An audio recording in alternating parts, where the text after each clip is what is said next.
નમસ્કાર ધોરણ 10ના વહાલા વિદ્યાર્થી મિત્રો, આજે આપણે આ વિડિયો લેક્ચરની અંદર તમારું વિજ્ઞાન વિષયનું પ્રકરણ નંબર 9 પ્રકાશ, પરાવર્તન અને વક્રીભવન તેમનું સંપૂર્ણ સ્વાધ્યાય સોલ્યુશન આપણે આ વિડિયો લેક્ચરમાં જોવાના છીએ। આ સિરીઝમાં આપણે તમામ પાઠના સ્વાધ્યાય સોલ્યુશન જોવાના છીએ। સાથે સાથે તેમની લિંક આપણે નીચે ડિસ્ક્રિપ્શન બોક્સમાં આપી દઈશું અને જો તમારે તેની પીડીએફ જોઈતી હોય તો એમના માટે લિંક પણ ત્યાં આપી દઈશું।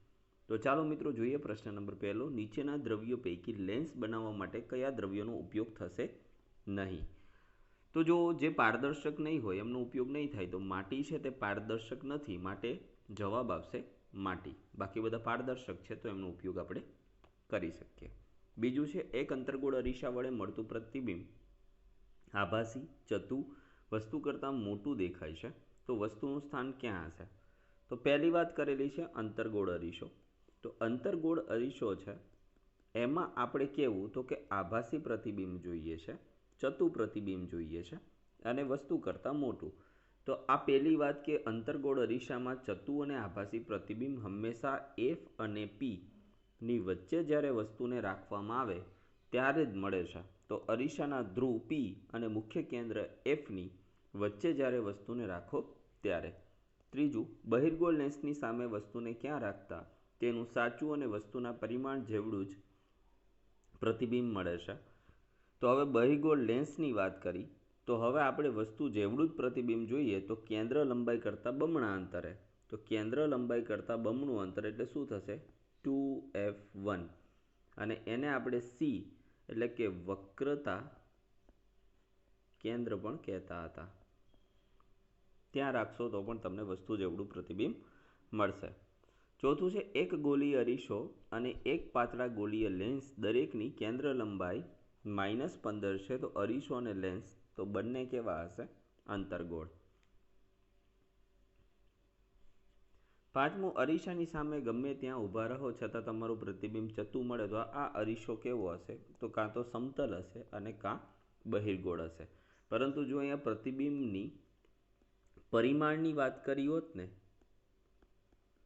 તો આપણને ખ્યાલ પડી જાત કે ભાઈ કયો અરીસો છે, કારણ કે બહિર્ગોળમાં હંમેશા વસ્તુ કરતાં નાનું પ્રતિબિંબ આપણને મળે, સમતલની અંદર નાનું પ્રતિબિંબ મળે અને જેવડું પ્રતિબિંબ મળે।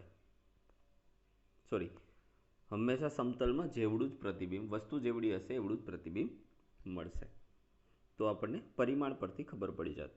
છઠ્ઠું, શબ્દકોશમાં જોવા મળતા નાના અક્ષરોને વાંચવા માટે તમે નીચેના પૈકી કયો લેન્સ પસંદ કરો? તો જુઓ, બહિર્ગોળ લેન્સ કીધો 50 સેન્ટીમીટર કેન્દ્ર લંબાઈવાળો તો એ ના ચાલે, પણ 5 સેન્ટીમીટર કેન્દ્ર લંબાઈવાળો જે બહિર્ગોળ લેન્સ હશે તો તે નાના અક્ષરો જોવા માટે વધુ પસંદ કરવામાં આવશે। અંતર્ગોળ લેન્સનો ઉપયોગ આપણે કરીશું નહીં। સાતમો પ્રશ્ન છે, આપણે 15 સેન્ટીમીટર કેન્દ્ર લંબાઈના અંતર્ગોળ અરીસાને ઉપયોગ કરી એક વસ્તુનું થતું પ્રતિબિંબ ચતુ પ્રતિબિંબ અહીંયા આવશે ચતુ પ્રતિબિંબ મેળવવા માંગીએ છીએ। અરીસાથી વસ્તુ અંતરનો વિસ્તાર કેટલો હોવો જોઈએ? પ્રતિબિંબનો પ્રકાર કેવો હોવો જોઈએ? પ્રતિબિંબ વસ્તુ કરતાં મોટું હશે કે નાનું? તથા આ કિસ્સામાં પ્રતિબિંબ નિર્માણ દર્શાવતી કિરણાકૃતિ આપણે દોરવાની છે। તો પહેલાં તો કીધું અંતર્ગોળ અરીસાના ધ્રુવ અને મુખ્ય કેન્દ્રની વચ્ચે વસ્તુને મૂકવામાં આવે ત્યારે વસ્તુનું ચતુ, આભાસી અને વસ્તુ કરતાં મોટું પ્રતિબિંબ આપણને મળે છે। પહેલી જ વાત અહીંયા કરતી હતી કે ચતુ પ્રતિબિંબ મેળવવાનું છે અને અંતર્ગોળ અરીસાની અંદર ચતુ પ્રતિબિંબ માત્ર ને માત્ર એક જ કિસ્સામાં મળે, જે આપણા પાઠ્યપુસ્તકમાં 6ઠ્ઠા નંબરની આકૃતિ છે તેમાં, અને ત્યાં આપણા મુખ્ય કેન્દ્ર એફ અને ધ્રુવ પી આ બંને વચ્ચે વસ્તુને રાખવામાં આવેલી છે, ત્યારે જ આપણને ચતુ, આભાસી અને વસ્તુ કરતાં મોટું પ્રતિબિંબ મળશે। આ પ્રતિબિંબ અરીસામાં જોઈ શકાય છે, તેની કિરણાકૃતિ નીચે મુજબ છે। જો મુખ્ય કેન્દ્ર એફ અને ધ્રુવ પી એમની વચ્ચે આપણે વસ્તુ એબીને રાખેલી છે। પહેલું કિરણ છે મુખ્ય અક્ષને સમાંતર જશે, ક્યાં જશે? મુખ્ય અક્ષને સમાંતર જશે અને તે એફ એટલે કે મુખ્ય કેન્દ્ર એફમાંથી વિકેન્દ્રિત થતું હોય એવું આપણને લાગશે, અને બીજું છે એને આપણે સીમાંથી પસાર કરીશું તો તે પણ અરીસાની પાછળની બાજુએ બંને ક્યાંક વિકેન્દ્રિત થતા એવું લાગશે અને ત્યાં તમને અરીસાની પાછળ પ્રતિબિંબ રચાશે। કેવું રચાશે? તો કે ચતુ રચાશે અને ચતી વસ્તુ હંમેશા અરીસાવાળા પાઠમાં કેવી મળશે? આભાસી. અને તમે જોઈ શકો કે વસ્તુ એ બી છે ને કરતાં આ વસ્તુ કે આ પ્રતિબિંબ કેવું દેખાય છે? મોટું. ચાલો, વસ્તુ અંતરની અવધિ 0 થી 15 સેન્ટીમીટર અંતર્ગોળ અરીસાથી કેન્દ્ર લંબાઈ વચ્ચે હોઈ શકે. તો વસ્તુ તમે ક્યાં રાખી શકો? તો કે જુઓ, કેન્દ્ર લંબાઈ કેટલી છે? કે 15. કેન્દ્ર લંબાઈ કોને કહેવાય? તો કે F થી P સુધીનું માપ. F થી P સુધીનું માપ છે અને આપણે કેન્દ્ર લંબાઈ F વડે દર્શાવીએ છીએ. તો એની જે વસ્તુ રાખવાની જે અવધિ છે એ 15થી ઓછી હોવી જોઈએ. પ્રતિબિંબનો પ્રકાર મળશે આભાસી ચતુ અને પ્રતિબિંબનું પરિમાણ કેવું મળશે? વસ્તુ કરતાં મોટું મળશે. 8મો છે, નીચેની પરિસ્થિતિઓમાં કયા અરીસા વાપરી શકાય? જણાવો. કારની હેડલાઇટ. તો કારની હેડલાઇટમાં આપણને સૌને ખબર છે અંતર્ગોળ, ગરણી જેવો. વાહનની પાછળનું દ્રશ્ય જોવા માટે, તો વાહનની પાછળનું દ્રશ્ય જોવા માટે જેની દ્રષ્ટિ વિસ્તાર મોટો હશે તેવો અરીસો, તો એવો કોણ છે? બહિર્ગોળ. સોલાર ભઠ્ઠીમાં, તો એમાં આવશે અંતર્ગોળ. અને આવું શા માટે થાય છે? એના કારણો. તો કારની હેડલાઇટમાં અંતર્ગોળ શા માટે વપરાય? તો એનું કારણ છે પ્રકાશના સ્ત્રોતને અંતર્ગોળ અરીસાના મુખ્ય કેન્દ્ર પર મૂકવાથી અરીસા વડે કિરણો પરાવર્તન પામી સમાંતર કિરણપુંજ રૂપે દૂર સુધી જાય છે.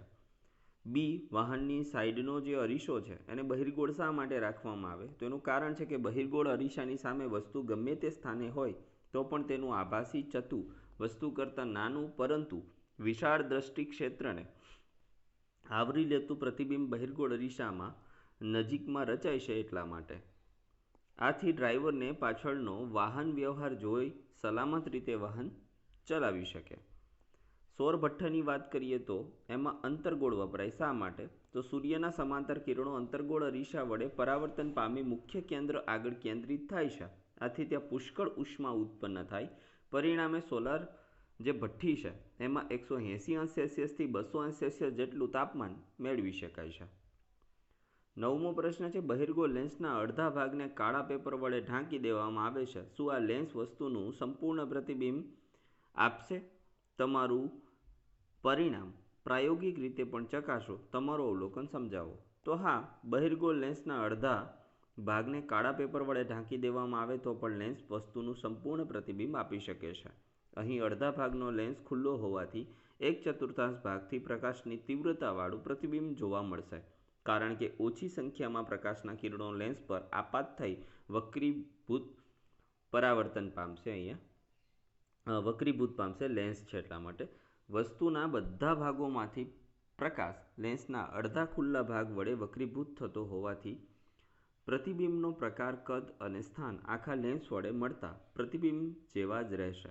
તેનો પ્રાયોગિક રીતે નીચેના બે કિસ્સા વડે સમજાવી શકાય. લેન્સનો ઉપરનો અડધો ભાગ કાળા પેપર વડે ઢાંકી દેવામાં આવે તો આ કિસ્સામાં વસ્તુમાંથી આવતા પ્રકાશના કિરણો બહિર્ગોળ લેન્સના નીચેના અડધા ભાગ વડે વક્રીભવન પામે છે અને લેન્સની બીજી બાજુ વસ્તુનું પ્રતિબિંબ રચે છે. તમે અહીં જોઈ શકો છો કે એ બી વસ્તુ જે છે એનું પ્રતિબિંબ આ આપણે નીચેના ભાગથી મેળવી શકીએ. અને જો એવું કરીએ કે નીચેનો અડધો ભાગ આપણે ઢાંકી દઈએ તો શું થશે? તો ઉપરના ભાગથી. તો આ કિસ્સામાં વસ્તુમાંથી આવતા પ્રકાશના કિરણો બહિર્ગોળ લેન્સના ઉપરના અડધા ભાગ વડે વક્રીભવન પામી અને લેન્સની બીજી બાજુ પ્રતિબિંબ રચે છે. જો પ્રતિબિંબ તો જ્યાં રચાય છે બંનેમાં એક જ જગ્યાએ રચાય છે, પરંતુ પહેલી વખત નીચેથી રચાય, બીજી વખત ઉપરના ભાગથી રચાય છે. 10મો પ્રશ્ન છે, 5 સેન્ટીમીટર લંબાઈની એક વસ્તુને 10 સેન્ટીમીટર કેન્દ્ર લંબાઈના અભિસારી લેન્સથી 25 સેન્ટીમીટર દૂર રાખી છે. કિરણાકૃતિ દોર અને પ્રતિબિંબનું સ્થાન, પરિમાણ અને પ્રકાર જણાવો. અહીં વસ્તુની ઊંચાઈ આપણને કહી દીધી 5, ત્યાર પછી વસ્તુ અંતર આપણને કહી દીધું 25 અને આપણને કેન્દ્ર લંબાઈ કહી દીધી 10. અભિસારી લેન્સ એટલે કેવો લેન્સ થશે? બહિર્ગોળ લેન્સ. પ્રતિબિંબનું અંતર આપણને કીધું નથી અને પ્રતિબિંબની ઊંચાઈ આપણને કીધી નથી. લેન્સનું સૂત્ર આપણે વાપરવું હોય તો 1/v - 1/u બરાબર 1/f, જ્યાં v એટલે શું થશે? પ્રતિબિંબ અંતર, u એટલે થશે વસ્તુ અંતર અને f આપણે બધાને ખબર છે આપણી કેન્દ્ર લંબાઈ. હવે આમાંથી આપણને v શોધવાનો છે, પણ યુ અને એફ આપેલા છે. યુની કિંમત -25 આપી અને એફની કિંમત આપી દીધી 10. હવે આપણે સૂત્રનો કરતા 1/v ને બનાવીશું તો આપણને સાદુરૂપ આવું મળશે 1/10 વત્તા 1/-25. હવે વત્તે ઓછે થઈ જશે ઓછા. હવે અહીંયા શા માટે પ્લસ થયા હતા આપણે સૌને ખબર છે. અહીંયા ઓછાની નિશાની હતી તો સામેની બાજુ જશે તો પ્લસની નિશાની થશે. આવું થોડું ગણિત તો આપણને આવડતું હોય. હવે અહીંયા આપણે લીધેલો છે લસા. લસા લેતા ઉપર મળશે આપણને 5 - 2/50. હવે 5માંથી 2 કાઢીએ તો વધે 3. 3/50 તો v આપણને મળશે 50/3. કારણ કે અહીંયા હતો 1/v. આનો વ્યસ્ત કરતાં આપણને 50 છે ઉપર મળે અને 3 ક્યાં જતું રહેશે નીચે. જવાબ મળશે 16.67 સેન્ટીમીટર, જે લગભગ 16.7 સેન્ટીમીટરને સમકક્ષ છે. પ્રતિબિંબ અંતર v કેવું મળે છે? ધન મૂલ્યનું, એટલે કે પોઝિટિવ મળે છે, જે સૂચવે છે કે પ્રતિબિંબ બહિર્ગોળ લેન્સની બીજી એટલે કે જમણી બાજુ લેન્સથી 16.7 સેન્ટીમીટર દૂર મુકાય છે. મોટવણીની વાત કરીએ તો m બરાબર પ્રતિબિંબ ઊંચાઈના છેદમાં વસ્તુ ઊંચાઈ અથવા તો પ્રતિબિંબ અંતરના છેદમાં વસ્તુ અંતર. તો હવે આપણી પાસે h છે, h ડેશ આપણે શોધવાની છે પ્રતિબિંબની ઊંચાઈ, અને આપણી પાસે v અને u બંને છે. તો એના પરથી આપણે સૂત્ર સાદુરૂપ બનાવીશું 5 × 50/3/-25. તો આપણને મળશે જવાબ -10/3. એટલે જવાબ મળશે -3.3. પ્રતિબિંબની ઊંચાઈ આપણને કેટલી મળે છે? -3.3 સેન્ટીમીટર, જેની કિરણાકૃતિ આપણને અહીંયા આપેલી છે. આપણું જે બહિર્ગોળ લેન્સ હતો એનાથી આપણી જે વસ્તુ છે એ કેટલા સેન્ટીમીટર દૂર પડેલી હતી? 25 સેન્ટીમીટર દૂર હતી. આપણને પ્રતિબિંબ ક્યાં મળે છે? 16.7 સેન્ટીમીટરે. ક્યાં મળે છે? 16.7 સેન્ટીમીટરે. એટલે કે વસ્તુ આપણી વક્રતા કેન્દ્ર 1થી થોડીક દૂર હતી. માટે આપણું જે પ્રતિબિંબ છે એ મુખ્ય કેન્દ્ર અને વક્રતા કેન્દ્રની વચ્ચે વસ્તુ કરતાં કેવું મળશે? નાનું મળશે, વાસ્તવિક મળશે અને ઉલટું મળશે. આ તો આપણને ખબર જ પડી જશે. ઓકે, તો પ્રતિબિંબનું સ્થાન લેન્સથી 16.7 સેન્ટીમીટર અંતરે f2 અને 2f2ની વચ્ચે, એટલે કે f અને c ની વચ્ચે મળશે. પ્રતિબિંબનું જે કદ છે એ કેટલું મળે છે આપણને? 3.3, જે વસ્તુ કરતાં કેવું મળશે? નાનું મળશે. અને પ્રતિબિંબના પ્રકારની વાત કરીએ તો વાસ્તવિક અને ઉલટું મળશે. 11મો દાખલો છે. 15 સેન્ટીમીટર કેન્દ્ર લંબાઈનો અંતર્ગોળ લેન્સ 10 સેન્ટીમીટર દૂર પ્રતિબિંબ રચે છે. વસ્તુને લેન્સથી કેટલી દૂર રાખી હશે? આપણે વસ્તુનું અંતર શોધવું છે ને એના માટે કિરણાકૃતિ. તો અંતર્ગોળ લેન્સની કેન્દ્ર લંબાઈની વાત કરીએ તો f બરાબર -15 સેન્ટીમીટર છે. અને પ્રતિબિંબ અંતરની વાત કરીએ તો આપણને આપી દીધું -10 સેન્ટીમીટર. હવે વસ્તુ અંતર આપણે શોધવાનું છે. તો લેન્સના સૂત્રનો ઉપયોગ કરીએ તો 1/v - 1/u બરાબર 1/f. હવે આપણે સૂત્રમાં કિંમત એપ્લાય કરીએ. હમણાં જ આપણે જોયું હતું કે આપણે vની કિંમત શોધી હતી. આ વખતે આપણે uની કિંમત શોધવાની છે. તો પહેલાં તો જેટલું આપણી પાસે છે એટલું સૂત્રમાં મૂકી દઈએ. તો આપણી પાસે vની કિંમત છે -10 અને fની કિંમત છે -15. uની કિંમત આપણે શોધવાની છે. તો હવે આપણે સૂત્રનો કરતા કોને બનાવીશું? 1/u ને. હવે એમની સાથે જે માઇનસમાં છે તે પેલી બાજુ જશે, પ્લસ થશે. ઓકે, અને બંને પદો માઇનસ હતા માટે માઇનસની નિશાની યથાવત રહેશે. 1/15/1/10. હવે બંનેનો લસા લેતા આપણને મળશે નીચે 30 અને ઉપર કેટલા મળશે? 2 - 3. તો હવે આ પદ પણ કેવું રહેશે? માઇનસ, કારણ કે 2માંથી 3 બાદ ન થાય, પરંતુ કરવા હોય તો માઇનસમાં જવાબ આપણને મળે. તો 1/30 આપણને જવાબ મળશે. હવે 1/u જે હતો એના બરાબર આપણને મળ્યું -1/30. હવે આનો આપણે વ્યસ્ત કરીશું તો આ પદ મળશે આપણને u બરાબર -30 સેન્ટીમીટર. વસ્તુને લેન્સથી 30 સેન્ટીમીટર દૂર રાખી હશે. હવે કિરણાકૃતિ જોવી હોય તો તમે જોઈ શકો કે અહીંયા આપણે વસ્તુને કેટલી રાખેલી છે? તો કે 30 સેન્ટીમીટર દૂર રાખેલી છે. આપણી કેન્દ્ર લંબાઈ આપણને આપી દીધી 15 સેન્ટીમીટર. કેટલી આપી દીધી? અને પ્રતિબિંબ આપણને ક્યાં મળે છે? 10 સેન્ટીમીટર. કેવું મળશે? ચત્તુ, આભાસી અને વસ્તુ કરતાં નાનું. 12મો દાખલો છે 15 સેન્ટીમીટર કેન્દ્ર લંબાઈના બહિર્ગોળ અરીસાથી 10 સેન્ટીમીટર દૂર વસ્તુ મૂકી છે અને એમાં પણ આપણે શું શોધવાનું છે કે પ્રતિબિંબનું સ્થાન પ્રકાર આપણે જણાવવાનું છે. વસ્તુનું અંતર આપણને u બરાબર -10 આપી દીધું, કેન્દ્ર લંબાઈ આપણને આપી દીધી 15, v આપણે શોધવાનું કીધું. સૂત્રની અંદર આપણે કિંમત મૂકીશું, પરંતુ અહીંયા આપણે અરીસાની વાત કરેલી છે, તો અરીસાનું સૂત્ર છે 1/u વત્તા 1/v બરાબર 1/f. સૂત્રમાં કિંમત મૂકી અને જે વસ્તુ શોધવાની છે એને સૂત્રનો કરતા બનાવીશું તો vની કિંમત આપણને મળશે +6, એટલે કે ધન મળે છે. હવે ધન મળે મતલબ શું થશે કે ભાઈ અરીસાની પાછળની બાજુએ એટલે કે જમણી બાજુએ તમને પ્રતિબિંબ મળતું હશે. હવે vનું મૂલ્ય ધન છે, તેથી પ્રતિબિંબ અરીસાની પાછળ રચાય છે. પ્રતિબિંબ અરીસાની પાછળ અરીસાથી 6 સેન્ટીમીટર દૂર મળે છે. બહિર્ગોળ અરીસો હોવાથી પ્રતિબિંબ આભાસી અને ચતુ તથા વસ્તુ કરતાં નાનું મળે છે. 13મો દાખલો સમતલ અરીસાથી મળતી મોટવણી હંમેશા +1 છે. આનો શું અર્થ થાય? તો સમતલ અરીસાની મોટવણી હંમેશા ધન 1 શા માટે મળે છે? તો m બરાબર પ્રતિબિંબની ઊંચાઈ ના છેદમાં વસ્તુની ઊંચાઈ, અને અહીંયા પ્રતિબિંબ અંતરના છેદમાં વસ્તુ અંતર બરાબર +1. તો h' h અને v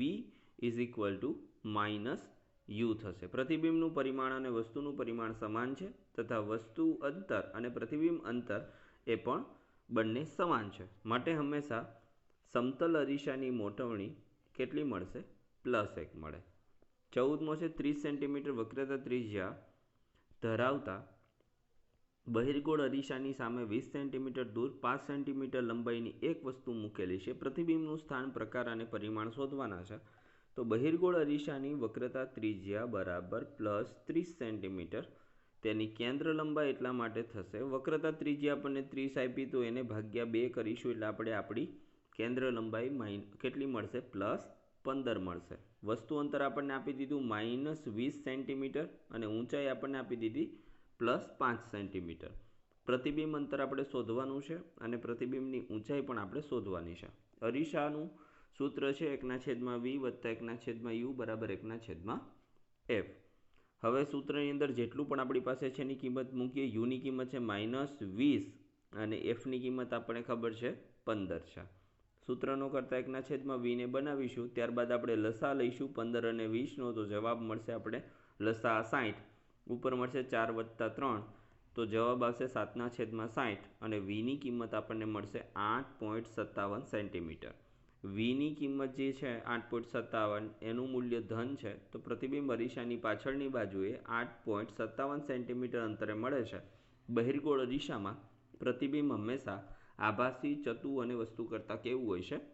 નાનું હોય છે. મોટવણીની વાત કરીએ તો આપણી પાસે h' ની કિંમત નથી, પરંતુ h, v અને uની કિંમત છે અને સૂત્રમાં એપ્લાય કરી h' ને સૂત્રનો કરતા બનાવીશું તો આવી રીતે સાદુરૂપ થશે -5 × 60/7/-20, અને એ સાદુરૂપને આપણે સોલ્વ કરીશું તો જવાબ મળશે 15/7 એટલે કે 2.1 સેન્ટીમીટર.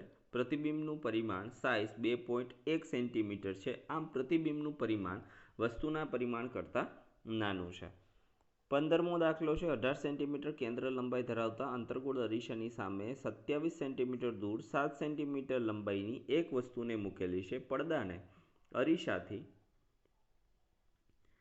કેટલા અંતરે રાખતા તેના પર તીક્ષ્ણ પ્રતિબિંબ કેન્દ્રિત થશે. પ્રતિબિંબનો પ્રકાર અને પરિમાણ આપણે શોધવાનું છે.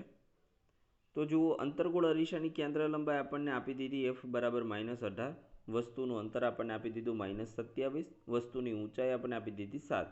હવે પ્રતિબિંબનું અંતર આપણે ગોતવાનું છે v અને ઊંચાઈ આપણે પ્રતિબિંબની શોધવાની છે. અરીસાના સૂત્રની વાત કરીએ તો 1/v વત્તા 1/u બરાબર 1/f. એની અંદર આપણે જે આપેલી બાબતો છે એને મૂકી દઈશું અને સાદુરૂપ આપતા જઈશું તો આપણે vની કિંમત મળશે -54. vનું મૂલ્ય ઋણ છે, તેથી પ્રતિબિંબ વસ્તુ તરફ જ મળે છે, એટલે કે અરીસાની આગળ ડાબી બાજુએ મળે છે. તીક્ષ્ણ પ્રતિબિંબ મેળવવા પડદાને વસ્તુ તરફ અરીસાથી 54 સેન્ટીમીટર અંતરે રાખવામાં આવે છે. પ્રતિબિંબ પડદા પર મળતું હોવાથી તે વાસ્તવિક અને ઉલટું પ્રતિબિંબ છે. મોટવણીની વાત કરીએ તો જે આપેલું છે એને એપ્લાય કરીશું એટલે મોટવણી આપણને મળશે -14 સેન્ટીમીટર. પ્રતિબિંબનું પરિમાણ સાઇઝ 14 સેન્ટીમીટર છે, જે પ્રતિબિંબ વસ્તુ કરતાં કેવું દેખાય છે? મોટું દેખાય છે. 16મો પણ દાખલો છે. -2.0 ડાયોપ્ટર પાવર ધરાવતા લેન્સની કેન્દ્ર લંબાઈ શોધવાની છે અને લેન્સનો પ્રકાર. તો પહેલાં તો ઋણ પાવર આપેલો છે. ઋણ પાવર આપેલો હોય એટલે આપણને સૌને ખબર છે કયો લેન્સ હોય? અંતર્ગોળ લેન્સ હશે.